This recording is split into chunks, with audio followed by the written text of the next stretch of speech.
Welcome, friends, haters, gentle lovers, and feeders. Please join me as we experience together the most bafflingly interesting person on the internet. And on today's episode, Amberlynn Reid makes it very hard to like her. Okay, we are on the final part of her 4-part series where she answers 100 questions. I never really counted. I assumed that she did 25 per part, but I don't know. It didn't seem like it. But anyway. So this is opening up about my relationship with Tommy, which is probably clickbait. It's probably just, I love her so much. Actually, no, it's more like she loves me so much. Foster care. And the tea on reaction channels, which, given the smug look on her face, I think she thinks she's got tea on the reaction channels. She thinks she's going to do something here. But let's just see. Here we go. And if you would like to like and subscribe, that would literally be hectic. I'm not going to lie. Hey guys, welcome to a new video. So this is the final part in the 4-part series where you guys have asked me 100 questions and I answered 25 in each video. So things kind of got heated, I'm not gonna lie. Part 4, like who knows what's gonna happen. So as a disclaimer, I just feel Man, the smug is just, it is so thick in this. She really is so excited to say what she's been wanting to say for a while. like I need to say this because I don't know if you guys have seen the other 3 parts, but if you haven't, you definitely should. The reason why I'm doing this is because for the next 10 days, I am going to be kind of busy and I'm not really going to have time to edit, but I am going to be filming, so don't worry about that. And I wanted to keep my promise and upload every other day for you guys. So in order to do that, sometimes I have to pre-film. So let's get into it. What is the update on the BPD therapist for you? So I was going to see a BPD therapist. Of course, she was going to. She was going to see a BPD therapist. So either she just never was going to, or just pretended like she was going to, or whatever, or she doesn't have BPD. And so even if she called a BPD therapist, they'd be like, why are you calling us? Like, no, you were not going to see a BPD therapist. One way or another, you were never going to see a BPD therapist. When I was in Wisconsin, but they were located in Wisconsin. And I was wasn't thinking at the time, and I do not live in Wisconsin. I live in Oklahoma. So now I have to re-find someone. That's literally the update. Well, That is a really stupid, made up excuse. Because I think somebody reminded her, hey, remember you were talking about going to a therapist when you were in Wisconsin about BPD. But the crazy thing is, I don't think people were expecting her to go while she was in Wisconsin. I think they were just saying in general, if you had BPD, it might be good to see a therapist. But, she really had to make something up there, didn't she? The therapist that I found was in Wisconsin, and whoops, I don't live in Wisconsin. I just totally forgot that. Come on. She never was going to see a BPD therapist. She just, but she got called out on making that up, so she had to make up a lie for why she's not going to see one now. They're doing daily weigh-ins for YouTube again. I don't think that I'll ever do daily weigh-ins on YouTube again, but for myself, yes. Will I give you guys weigh-ins eventually once I start semaglutide? Yes. Am I nervous? Yes. But is it gonna happen? It is. I'm not sure how frequent I'm gonna do these weigh-ins, but they're definitely gonna be here. I gotta be honest, I just don't care. We know she doesn't have the strength or willpower to actually stick with anything long term, so weigh yourself all you want. I don't care.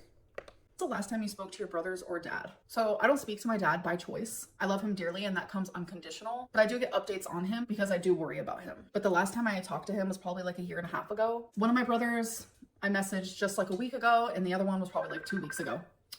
Tommy's calling. I'll be right back. Sorry guys. So yeah, the last time I spoke to my dad was a year and a half ago and brothers is like week, 2 weeks. I don't know anything about her family, and it does feel like she really wants to be the kid that really has a troubled family, and I think she's always been like that. I don't know how much of that is true.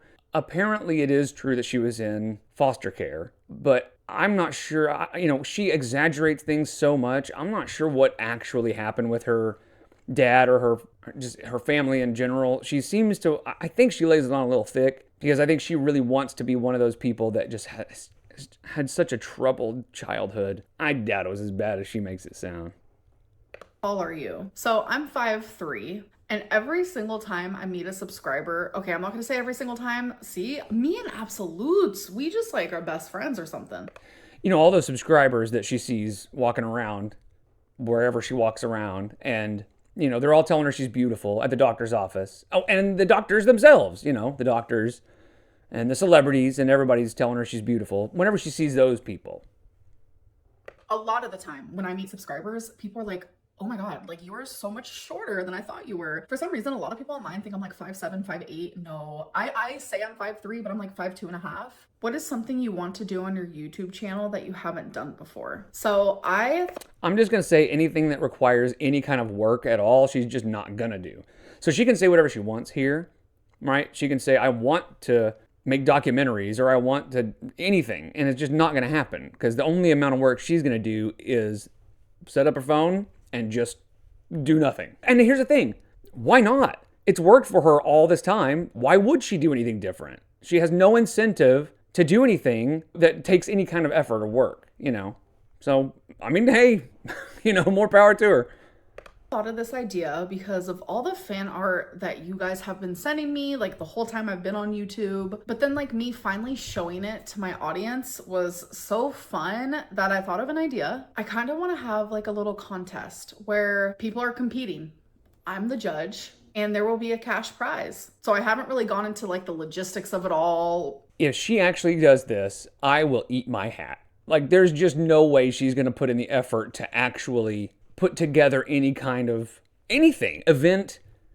Like, come on, girl. You mean you're actually going to do some work? Shut up. But it's an idea that I'm having and I really think it would be fun to do in 2025. So I'm just putting that out there that there might be a little competition starting soon. Obviously, I will definitely keep you guys updated. You've faced a lot of hate online over the years.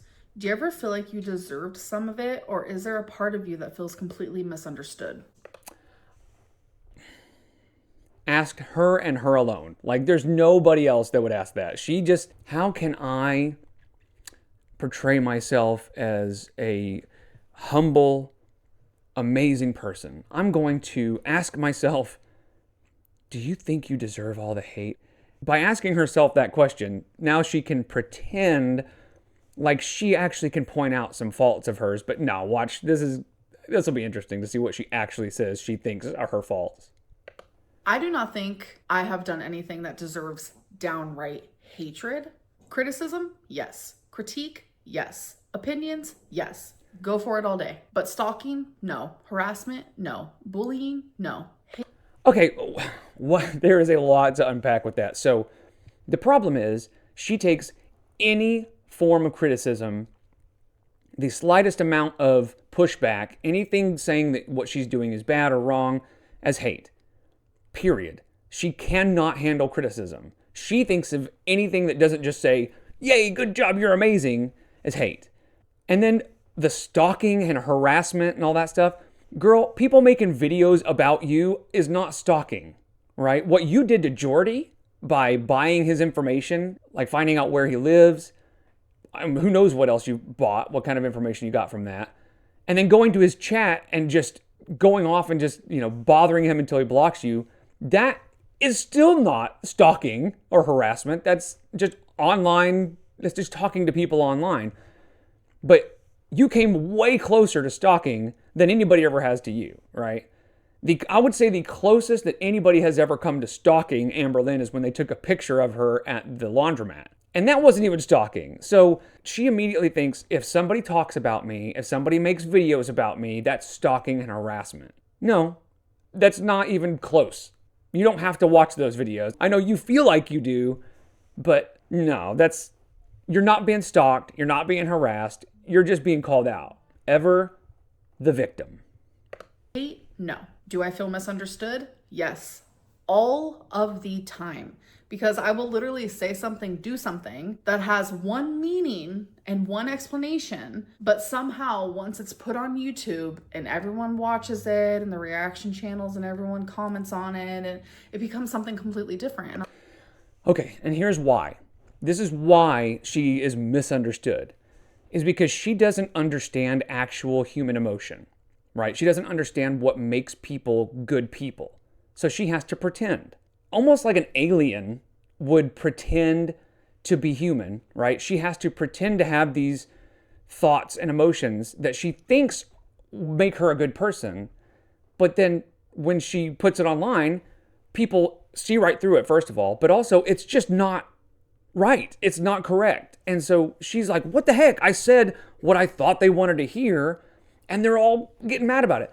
because you're getting it wrong, right? You're trying to look like an empath or just a general good person, but you're getting it wrong because you're having to pretend. So that's why you're misunderstood, is because it's all a facade. It's all fake. I will always say the only reason Amberlynn does anything online, every video she posts, every community tab she posts, everything she does online is to try to convince people that she's a good person.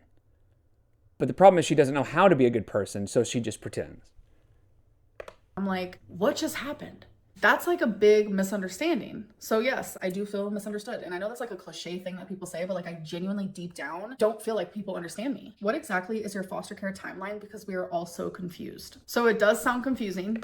If somebody asked her this question, that's debatable. I wonder how much time she spent coming up with this answer, right? Because she's going to try to fit it all together so it'll make sense with all the stuff that she has said in the past. The problem is she's not going to remember most of that, but we are. So I'm looking forward to seeing what people make of this timeline compared to what she has said in the past. Because I was in foster care from the ages of 8 to 18. I was ward of the state. And I know you guys hear me talk a lot about, well, when I was younger, my parents, my dad, my this, my that, my grandma. And then you guys go, but wait a minute, I thought you were in foster care. So let me explain. So I was 8 years old when I was first taken from my parents. That is when I became ward of the state, in and out of foster homes, shelters, and group homes. I was 13 years old when they made the decision, okay, we're going to give your parents a chance. It's going to be considered a trial. You're going to live with them. You're still going to be ward of the state, but you're going to live with them and see how they do as parents. That lasted 1.5 years. I was then taken again out of my parents' home at 15 and put back and forth, bouncing around. So from 8 to 18, I lived with my parents for 1.5 years of that time. But during all this other time of when I was in foster homes, group homes, shelters, I was allowed visitation. Visitation always changed depending on my age, how my parents was doing, where I was living. Sometimes we were only able to be in like this tiny little room with supervision. Then as I got a little older, all of a sudden my dad was allowed to pick me up. My mom was allowed to pick me up. They were allowed to take me for the day, or they could take me for a couple hours. Like, it was always different. But for the most important times of my life, the first 8 years, I was in a brutal home. Brutal. And then at 8, for a decade, I never knew safety. I never knew home. I was always with strangers, shelters, group homes. I never even knew that actually while living with my parents. I never knew safety. I never knew warmth. Like, those years are detrimental to a human. And the trauma of my childhood and my teenage years, like, it broke me. I was broke due to someone else's fault. Having to fix something I didn't break hurts. Wow, that kind of went somewhere else. Okay, so this is a really interesting example of Amberlynn's sort of ability, or lack thereof, to go from telling things, because I mean, to me, the explanation of what happened seemed like she was telling the truth. Like she was just giving facts. And then once she started in with the brutal, and then it became acting. It's really easy to tell the difference when she is telling the truth or just telling things the way they are or the way she knows them and exaggerating. And I don't want to say lying necessarily about her experience with the group homes and stuff, because I don't know, but it felt like an exaggeration to me. She was just telling the facts, and then it was brutal. It was broke. It became an act at that point. So she flipped into actress Lynn on a dime immediately, as soon as she wanted to get sympathy and be the victim, because just explaining what happened was just explaining what happened. But then when it came time to be the victim, then she lays on the acting. That's just fascinating. She's just so fascinating. For somebody who does nothing, she's pretty fascinating.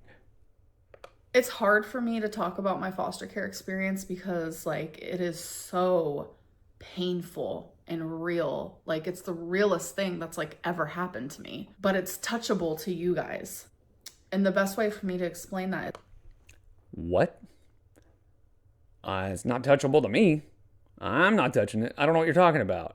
It's like, I know there's a lot of you who are watching and care about me and love me, so this isn't directed towards you. There's a big portion of people who watch me who really strongly dislike me and twist everything that I say and call me a liar, etc., etc. I'm afraid for those people to touch that, to touch my foster care experience, because it's something that has transformed my whole life, even as a 34-year-old woman. I don't want the haters to touch that, to twist that, to turn it into something that it's not. And I think that's why, like, I always just in passing mention foster care. No, I see what she's saying, but I'm special, and I'm so special that I'm just gonna, she has to come up with a reason why she doesn't talk about it much. It's most likely because she doesn't remember a lot of it. There's always got to be some big meaning behind everything. I just don't want the haters to touch that. Like, I still say most people, and maybe I'm wrong. Maybe most people just hate her, but most people, for me, I watch her because she's fascinating. I make fun of her because she never learns from her mistakes and just keeps doing the same things over and over again. But I don't hate her, I think she does a lot of things that frustrate me, and she's generally a bad person, but that's just her actions, right? I don't hate her.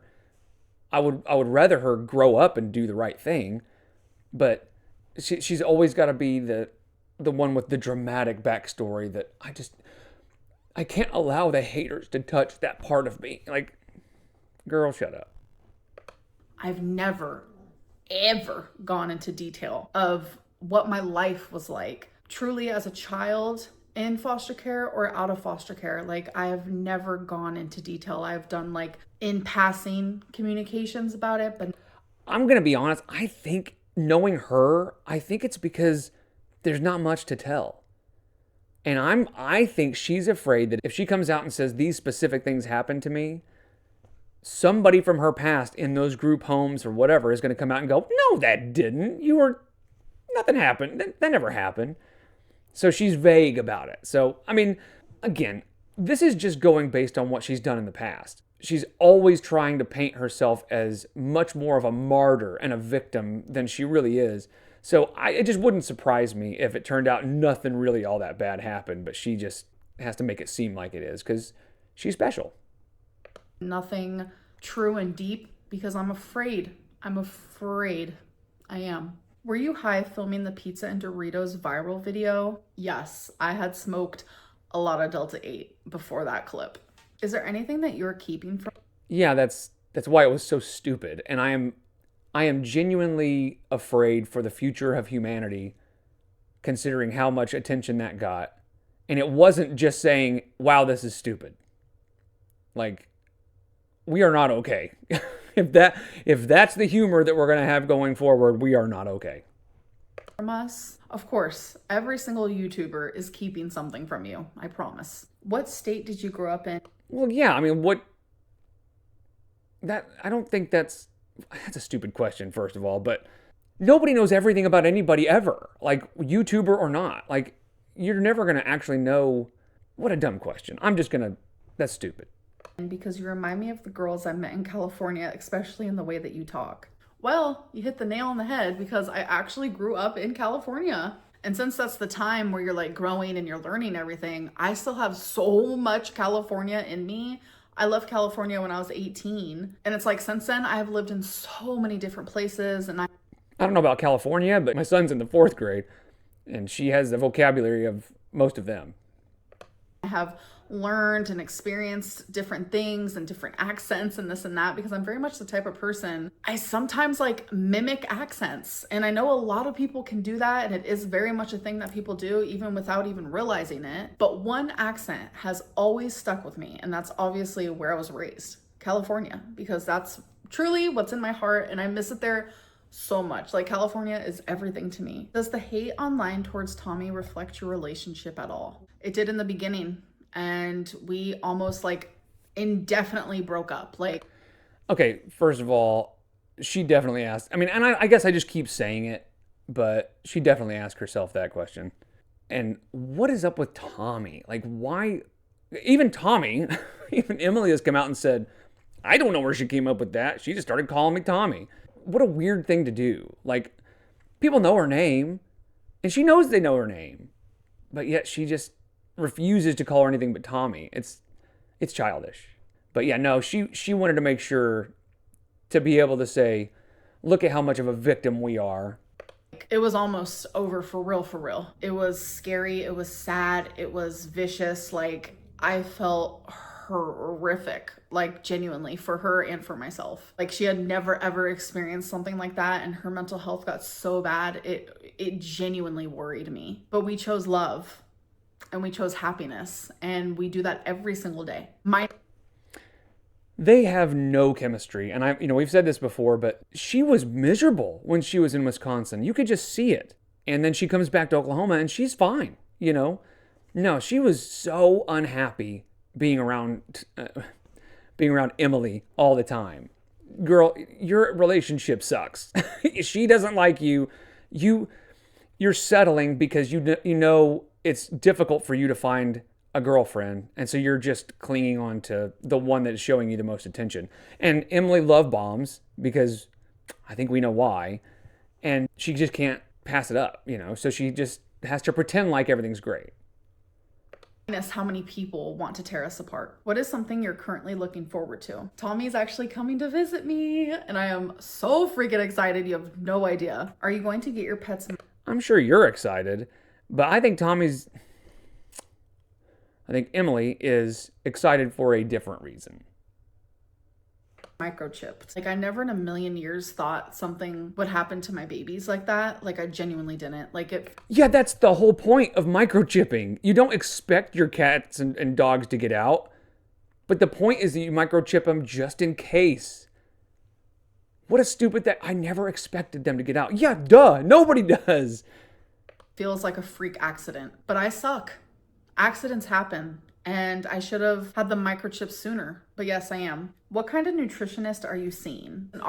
Okay, fair enough. She's doing it, but I heard nutritionist, so this should be interesting. Which stands for a registered dietitian. Wait, hold on. Before we go to that, she said, I'm going to get them microchipped. She's already lost Rarity. Why are they not microchipped now? Like, what are you waiting for? And the thing is, anytime she ever says, I'm going to do a thing, it never gets done. She's never going to do that. So, good luck, Twinkie. Good luck, Wasabi. Nutritionist. Why won't you confirm or deny? And I will say again, I said this in a video a while back, I can think of very few things in the world less productive than a meeting between Amberlynn Reid and a nutritionist. She's just going to do whatever she wants anyway. Anything Alexis said about you and Feline, because I told Feline that I was not going to talk about her. Yes, I'll say things in passing like this, but I am not going to sit here, talk about our relationship, talk about her as a person. I'm not going to say anything, even if that makes me look horrifically bad. Why do you think people glorify? I think it's weird that Feline, or whatever her name was, wifey, has just not said anything. I can only imagine the tea that she's got. So, good on her for just disappearing and going, I don't want any part of that, I'm done. But, man, imagine how much, she could make a killing with whatever she knows about Amberlynn. And that kind of makes me think that maybe there's like an NDA or something. Because, man, that would be tough not to spill some tea on her, especially after living with her for so long. I'd be so pissed off. I would want to, I don't know, just wild. And accept reality TV stars or other YouTubers for doing the same exact things that you do, but yet you get so much hate and judgment for the exact same things. Oh my gosh, this is just like with the Gabby and whatever their name is, and she will never understand the difference between her and those people because she comes off as trying to be perfect, but then lies and all this stuff. The other people, I don't know much about those situations, but she really she wants to be able to be like, look, they did it too. She's not saying that the lying is bad, right? She's just saying, hey, why am I getting shit for it and they're not? You know what I mean? Like, she's not claiming that she's doing it right. She's just claiming that she's mad because she's getting called out for it. I feel like I have talked about this in every language known to mankind. It's because it's fun to hate the fat girl. Not only that, but it's... Shut up. Oh my God. Okay. Like I said, I don't hate her, but this puts me in a state of almost the tipping point into hate. When she blames everything on her being fat. That's not the point. Nobody cares about that. Nobody hates you because you're fat. People hate you because you do shit like this. You're a victim. You're a perpetual and professional victim. And you will never, ever admit fault. Even when you do pretend to admit fault, you blame, like you say, I left the door open for Rarity, but it was because of Jordy and it was all this other stuff. You treat people like crap. It is well documented that you treat everybody you have ever met like shit. And then you come on here and act like you're an angel, like you're the best person ever. And then you clutch your pearls when people go, hey, wait, that's not right. What you just said, that's not right. And you act like you're, oh my gosh, they're hating me, they're stalking me. It has nothing to do with your weight. Your weight is just a tertiary aspect of your life, of your whole existence on the internet. It is a small portion of what makes you interesting, and it is a small portion of why, not a portion at all of why people hate you. People are frustrated because you refuse to do anything about it. You pretend like you're doing things about it, but you're not. And that frustrates people. But when you get called out for your shit, it has nothing to do with your weight. It's fun to hate Amberlynn. It's fun to call her a liar. It's fun to create rumors around her. It's fun to nitpick. There has been a whole community of people that have created this safe environment for them. Have you ever wondered why? Have you ever wondered why there can be an entire community created around calling you out on your shit and talking about all the lies and all the stupid stuff that you say and do? Have you ever thought, after 11 years, have you thought one time what the common denominator is? Have you ever thought for a second that it could have anything to do with you? That you could even be a tiny part of the problem or a part of the reason you get so much hate? Because think of how many people are on YouTube, right? There is a small section of people on YouTube called lolcows. And the reason they're lolcows, the reason they get so much attention and hate, is because they are not self-aware. They think they're amazing. They think they're perfect. They almost always show signs of narcissism, but they just can't handle criticism, and they will never think they're the problem. And that is you in a nutshell. You will never think you're the problem. For them, not for me. But there's a whole community that feels safe for them because they're leaving their own worlds where they're stressed out or they're depressed or they're going through this or that, and they're attacking the fat chick. Everyone else in the world can be normal humans and make all the mistakes, and that's okay. Yes, there will be judgment, but like me, I will make the same mistakes and people will attack me for a decade about something I did a decade ago. It's never gonna change. I have to literally embrace it and accept it. What is something? If that were the case, if it was because you were fat, then why does Eugenia Cooney have so much hate as well? Right? Dark Side Phil. He's not a giant obese person. In fact, he's in pretty decent shape for a complete loser. And that's a whole other story. Man, if you know Dark Side Phil, leave a comment and let me know if you want me to talk about him, because holy shit, talk about a lolcow. But anyway, your weight is not the issue. And shame on you for using it as a shield. But that's what you do. And I don't know if she, has she convinced herself that that's true? Has she been sitting here going like, they just hate me because I'm fat? Or do you think she just uses that? I don't know if... I think she's delusional enough that I think she really thinks that might be true. That she has convinced herself that there can't be anything wrong with me. It has to just be my weight. There's no reason anybody could hate me. The only reason people hate me is because of my weight. Like, girl, that has nothing to do with it. Your weight is the least interesting thing about you.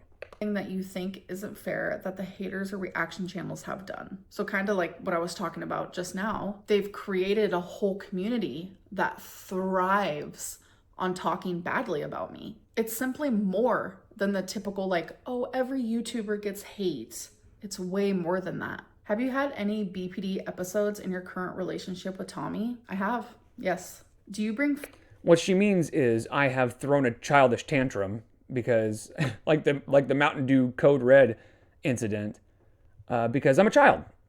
That's what she meant to say. Because she is so immature that she can't handle her emotions, but I am not convinced at all that she actually has BPD. I think she's just childish.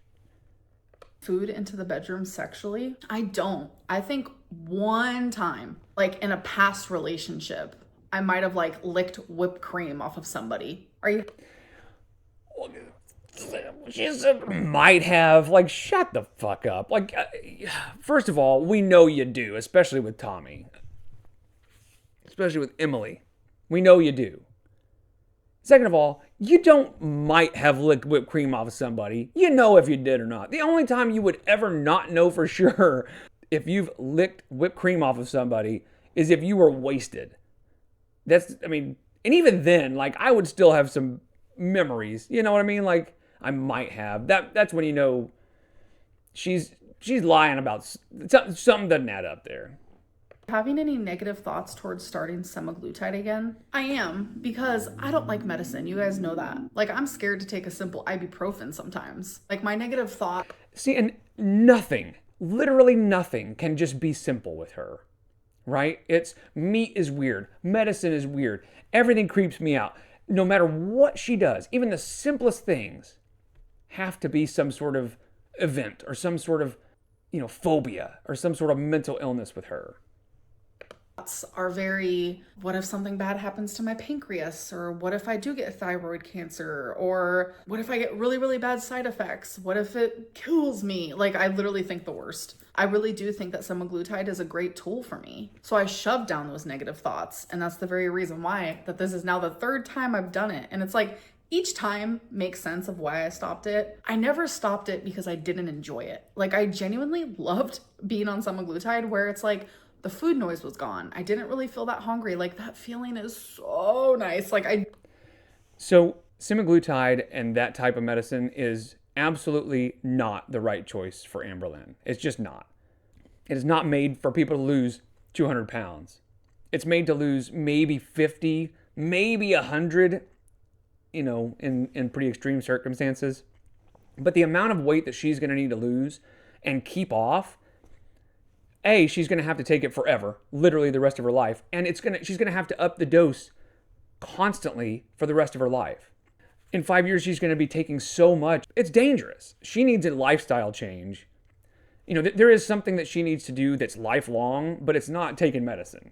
She needs professional help. I genuinely love it. I'm not going to lie. And it's because, like, every day of my life, since I was just a little girl, I've always turned to food. Like, that's just what I did. I always think about it, whether it's because I'm happy, so let's celebrate and eat, or I'm depressed, so let's eat because I'm sad. Like, just, it's annoying. So it's nice not to feel that way, because it's like, it's a new feeling. What was your first kiss like with Tommy, and who? Yeah, as far as the semaglutide stuff goes, I think she just, my guess is that because she is a food addict, I mean, we all can see that pretty clearly. I think she says that the reduced food noise and all that stuff is great, but I think after a while she gets to the point where she's like, man, I really could go for a, I don't know, whatever her favorite food is. So I just don't think it's right for her. And I really don't care about their first kiss at all.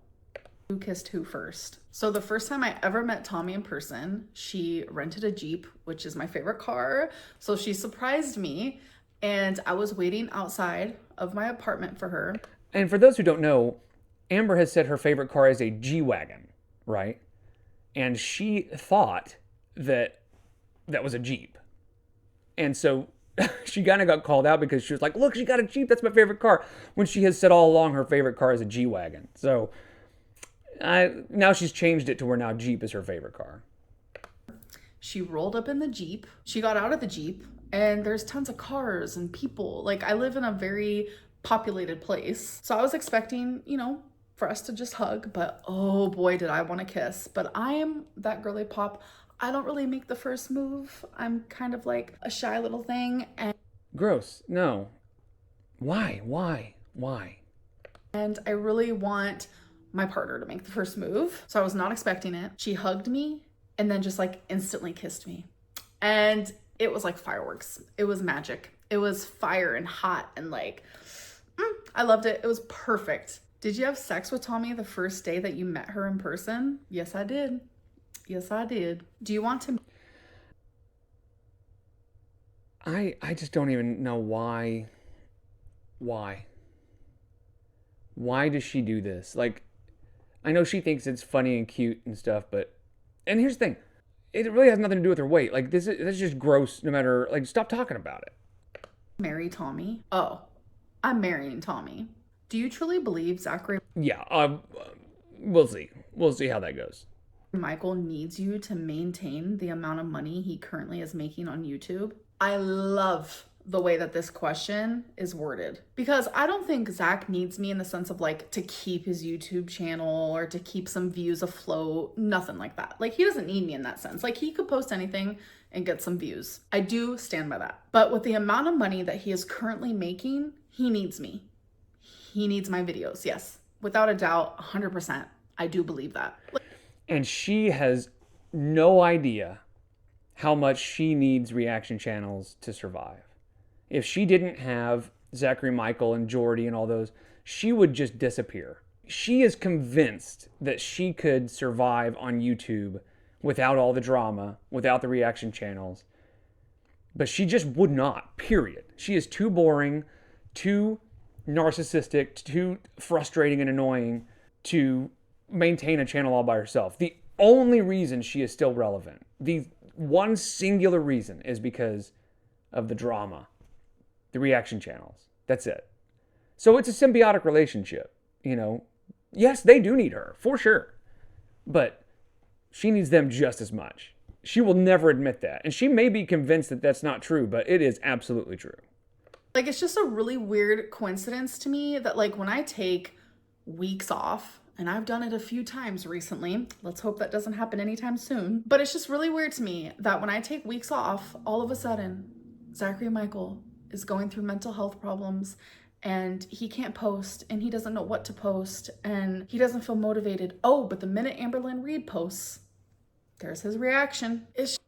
Well, yeah, he's a reaction channel. Like, that's kind of the whole point. I don't know about the mental health stuff. I don't follow Zachary Michael enough to like keep up with his mental health cycles or anything, but something tells me that was a little exaggerated. But I don't know. I think, yeah, of course, obviously, an Amberlynn reaction channel is going to need Amberlynn to post. Like, that's just the way it works. It doesn't make sense. Actually, yes, it does. He needs me. Do you strike reaction channels? I striked a couple reaction channels years ago, and I'm telling you, I think she meant struck.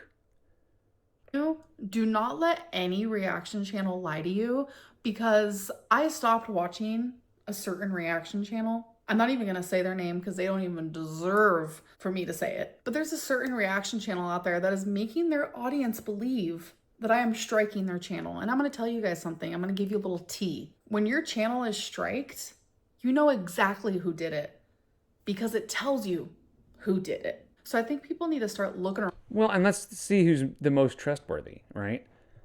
Who has a better track record of telling the truth? I don't know which channel she's talking about. I haven't heard that, but I would wager to say that I would trust Snowflake, Jordy, Karina, Zachary Michael, Alex, Ankle, Salty Crab. I would trust any of them over Amberlynn any day. Because one of those people that I just mentioned has a history of lying all the time and has history of striking channels and lying about it. So around a little bit and stop calling Amberlynn Reid the liar and look at their favorite reaction channels. They will do anything to make you dislike me because it validates their content and it keeps you coming back. Wow, you guys, I don't know how I did it, but I answered 100 questions. I hope that you guys enjoyed. I personally am exhausted. Now I have so much to edit, but it's gonna be fun. It's gonna be great. Exhausted from what? Like just sitting there talking? That doesn't seem all that exhausting to me, but I think if she would just tone the smugness down a little bit, I think she would make a lot more friends. Which, by the way, I'm going to make a video about her friends because she doesn't have any. And there's a pretty specific reason why she doesn't have any and never has. I don't think she has anything left to say. So anyway, I will see you guys next time. I appreciate you. Take care.